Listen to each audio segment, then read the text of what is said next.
Have you ever felt like you work a job you never actually applied for? Like you arrived at a role with one title, and somewhere along the way, a dozen unpaid titles were quietly stapled to your back. Welcome to The Healing Pen, a podcast about the power of creative writing to help you process stress, reconnect with yourself, and write your way through burnout. I'm Corey Jonke, Amazon best-selling author, leadership coach, pharmacist, and someone who believes that sometimes the words we put on the page can help us heal the parts of ourselves we've been too busy to hear. If you've been carrying too much for too long, if you felt emotionally exhausted, disconnected, overwhelmed, or unsure how to make sense of what you're feeling, you are in the right place.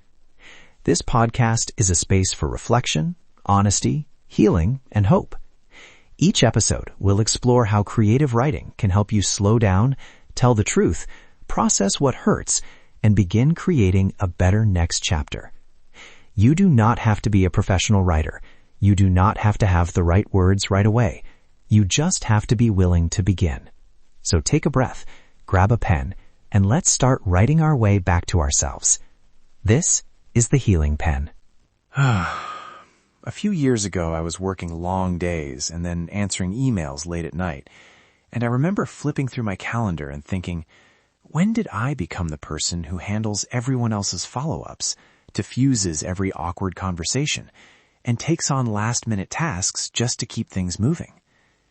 I had never written that job description. No one had hired me to be the team therapist or the default emergency fixer.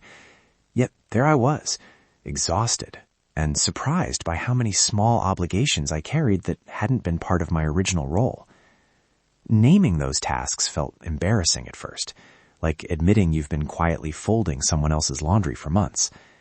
But when I wrote them down, they stopped being abstract burdens and became words I could push back against. That's the heart of today's episode, the job description you didn't sign up for. We'll use writing to make visible the invisible work, trace where those expectations came from, and then rewrite a job description you actually want to hold. Why this matters? Unnamed expectations are sticky. They live in habit, in guilt, in the desire to be helpful. They accumulate until you're doing more than you intended, and your energy, your clarity, and your voice get worn thin.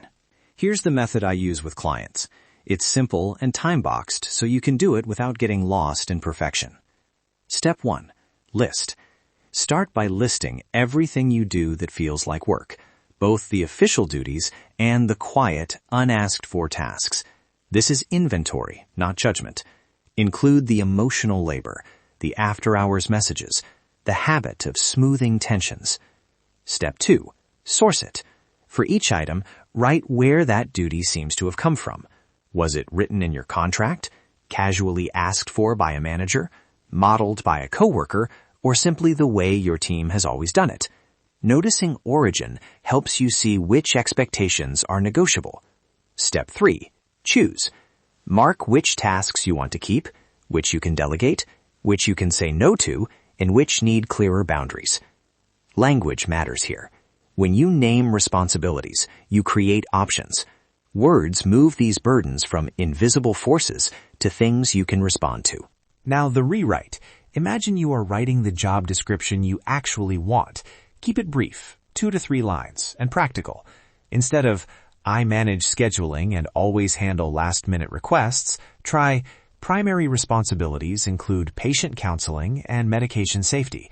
I do not accept unscheduled after-hours requests unless previously agreed upon. That second line is a boundary. It's clear, respectful, and enforceable. A few tone tips.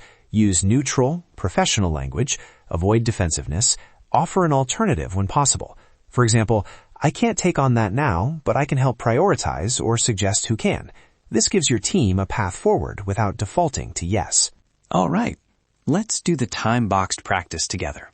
Grab a pen or open your journal. I'll guide you through 3 short rounds. If you need to stop at any point, do so.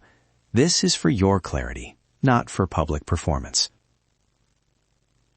Round 1. 3 minutes. List current duties and hidden tasks.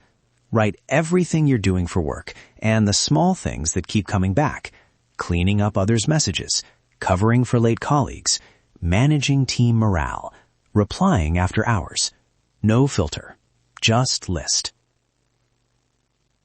Round 2. 3 minutes. For each item, jot where that expectation likely came from. Contract, manager request, team habit, cultural norm. Decide which ones are negotiable. Round 3. 3 minutes. Draft a 2 to 3 line job description you want to hold. Include one enforceable sentence you can say when tested. Short, firm, and kind. For example, my responsibilities focus on X. I do not accept last-minute requests outside business hours. Please schedule changes at least 24 hours in advance. If you only have 5 minutes, do a quick list and pick one task to reframe with an enforcement sentence. If you have 20 minutes, expand each section, add examples of pushback language, and note small experiments to test your new boundaries. A few safety notes before we go further. Naming these duties can feel exposing. If you feel overwhelmed, close your journal, take 3 deep breaths, and come back later. You don't have to share these lines immediately. This first draft is for your clarity. When you're ready to try your new job description out loud, start small. Test the language with a trusted colleague or in an email that frames the change as a clarity experiment. Expect that others might push back. That's normal. Your job is to practice consistent language and small, steady enforcement. Before we finish, a quick example to take with you. Current list item: I always handle client follow-up after hours. Origin: clients expect instant replies. Team norms favor responsiveness. New job description line: core responsibilities include client care during business hours. I will respond to non-urgent messages within 1 business day. For urgent issues, please call the emergency line. Enforceable sentence: I'm offline after 6 p.m. I'll reply first thing tomorrow, unless this is an emergency.